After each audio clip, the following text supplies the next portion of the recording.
میرا جینا میرا مرنا الہی تیری خاطر ہو۔ نبی اکرم صلی اللہ علیہ وسلم نے ارشاد فرمایا کہ یہ جو محرم کا مہینہ ہے اس کی کیا فضیلت ہے؟ افضل الصیام بعد رمضان، رمضان کے بعد افضل ترین روزے شہر اللہ المحرم، اللہ کا مہینہ محرم کا مہینہ ہے، اس میں روزہ رکھنا چاہیے۔ بعض لوگوں نے سوال کیا کہ اس میں 10 دن روزہ رکھیں، کتنے دن روزہ رکھیں؟ بھائی دیکھو، وہ 10 دن کی جو فضیلت کی بات ہے وہ ذی الحجہ کے 10 دن کی فضیلت کی بات ہے، وہ بھی 9 دن، 10ویں دن تو عید ہے، عید کے دن روزہ رکھنا حرام ہے۔ وہاں پر والفجر ولیال عشر، قسم ہے فجر کی اور قسم ہے 10 راتوں کی۔ اب وہ 10 راتیں کون سی؟ وہ ذی الحجہ کی 10 راتیں۔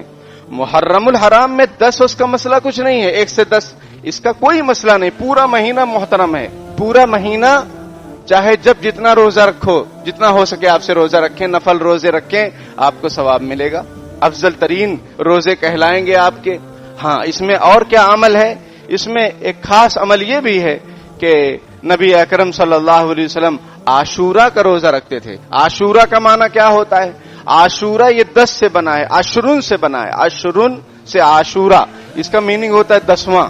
نبی اکرم صلی اللہ علیہ وسلم مکے کے اندر ہجرت سے پہلے، بعثت سے پہلے، یعنی نبوت جب آپ کو ملی 40 سال کی عمر میں، اس سے بھی پہلے یہ روزہ رکھا کرتے تھے، کیونکہ مشرکین مکہ بھی روزہ رکھا کرتے تھے۔ اب وہ کیسا رکھتے تھے؟ جیسے ہمارے زمانے میں برادران وطن برت وغیرہ رکھتے ہیں، کاجو بادام کھاتے رہتے ہیں اور باقی جو ہے وہ روٹی سبزی نہیں کھاتے، تو ہو سکتا ہے ان کا بھی اسی طریقے سے ہو، لیکن رکھتے تھے، احترام کرتے تھے۔ اور یہودی تو روزہ رکھتے ہی تھے، جو حضرت موسیٰ علیہ السلام کی قوم ہے۔ وہ کیوں رکھتے تھے؟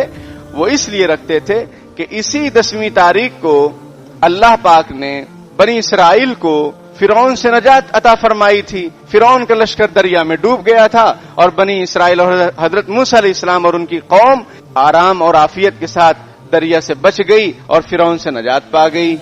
اس کی شکرانے میں، اس کی خوشی میں اور شکرانے میں حضرت موسیٰ علیہ السلام نے روزہ رکھا تھا، تو یہودی بھی روزہ رکھا کرتے تھے اور مکے والے بھی احترام کرتے تھے۔ سمجھ میں آئی بات؟ نبی اکرم صلی اللہ علیہ وسلم بھی، کیونکہ روزہ رکھنا اللہ کے لیے، اس میں کوئی شرک اور کفر کی بات نہیں ہے، اور ایک نبی کا عمل حضرت موسیٰ علیہ السلام۔ لیکن جب سن 2 ہجری میں روزہ فرض ہوا، رمضان کے روزے، یا ایھا الذین آمنوا کتب علیکم الصیام کما کتب علی الذین من قبلکم لعلکم تتقون ایاما معدودات، جب سن 2 ہجری میں یعنی ہجرت کر کے جب نبی اکرم صلی اللہ علیہ وسلم مدینہ آئے، 2 سال بعد جب رمضان المبارک کے روزے فرض ہوئے، تو پھر یہ جو عاشورہ کی فرضیت ہے وہ ختم ہو گئی۔ ورنہ آپ صلی اللہ علیہ وسلم نبوت کے بعد بھی رکھتے تھے اور لوگوں کو حکم بھی دیتے تھے کہ بھائی یہ 10ویں تاریخ کا روزہ رکھو، لیکن جب رمضان کے فرض ہو گئے تو اس کی فرضیت ختم ہو گئی، وہ مستحب ہو گیا۔ رکھو گے تو ثواب ہے، نہیں رکھو گے تو کوئی گناہ کی بات نہیں ہے۔ پھر نبی اکرم صلی اللہ علیہ وسلم کو یہ بھی بتلایا گیا کہ یہودی بہت اہتمام کے ساتھ اس روزے کو رکھتے ہیں، تو آپ صلی اللہ علیہ وسلم نے ارشاد فرمایا صوموا یوم عاشوراء وخالفوا فیہ الیہود، کہ 10ویں تاریخ کا روزہ رکھو، 10ویں محرم کو، اور اس میں یہود کی مخالفت کرو۔ وصوموا قبلہ یوما وبعدہ یوما، کہ 10ویں تاریخ سے 1 دن پہلے روزہ رکھ لو، 9-10 کر لو، یا پھر 10ویں تاریخ کے بعد 1 دن روزہ رکھ لو، 10-11 کر لو، تاکہ یہودیوں سے مشابہت نہ ہو۔ وہ 1 روزہ رکھتے ہیں، ہم 2 روزہ رکھیں گے۔ اور آپ صلی اللہ علیہ وسلم نے ارشاد فرمایا کہ موسیٰ علیہ السلام نے اس دن روزہ رکھا تھا، تو موسیٰ کو ماننے کے اعتبار سے ہم لوگ زیادہ حقدار ہیں، کیونکہ ہم نبی ہیں، رسول ہیں، ایک ہی برادری کے لوگ ہیں، ہم ان کو فالو کریں یہ زیادہ بہتر ہے یہودیوں سے، کیونکہ یہودیوں کے لیے اب حضرت موسیٰ علیہ السلام کی اتباع نہیں ہے، اب نبی اکرم صلی اللہ علیہ وسلم کی اتباع ہے، کیونکہ آپ صلی اللہ علیہ وسلم کا فرمان ہے آج اگر موسیٰ علیہ السلام زندہ ہوتے تو ان کو میری پیروی کے سوا کوئی چارہ نہ ہوتا۔ حضرت عیسیٰ علیہ السلام آئیں گے دجال کو قتل کرنے کے لیے قیامت سے پہلے آسمان سے، تو وہ بھی نبی اکرم صلی اللہ علیہ وسلم کو فالو کریں گے، ان کی شریعت کو فالو کریں گے، وہ اپنی شریعت کو فالو نہیں کریں گے۔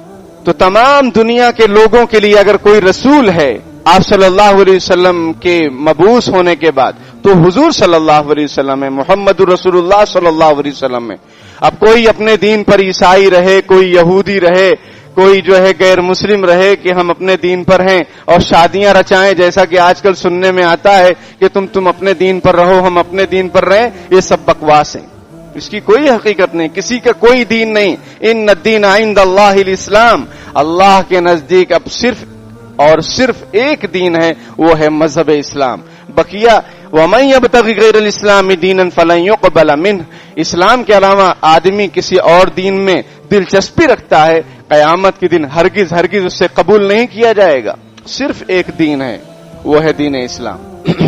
تو میرے بھائیوں، یہ عظمت والا حرمت والا مہینہ چل رہا ہے، اللہ پاک نے ہمیں موقع عطا فرمایا، زندگی عطا فرمائی، زندگی آمد برائے بندگی، زندگی بے بندگی شرمندگی۔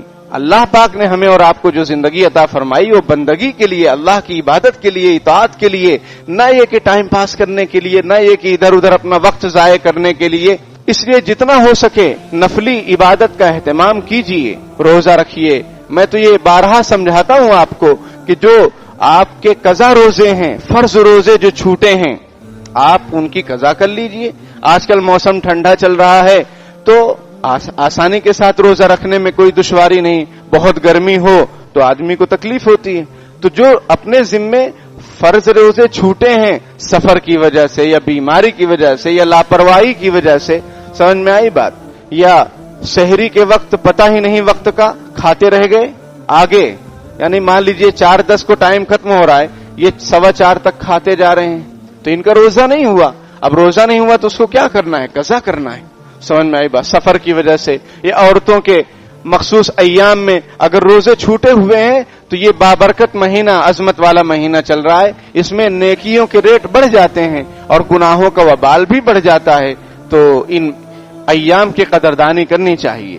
اور پھر حضور نے فرمایا افضل الصیام، بہترین فضیلت والے روزے رمضان کے بعد وہ اللہ کا مہینہ محرم کے مہینے کے روزے ہیں، تو اس کی بھی قدر کرنی چاہیے۔ ایک عمل اس میں یہ کرنے کا ہے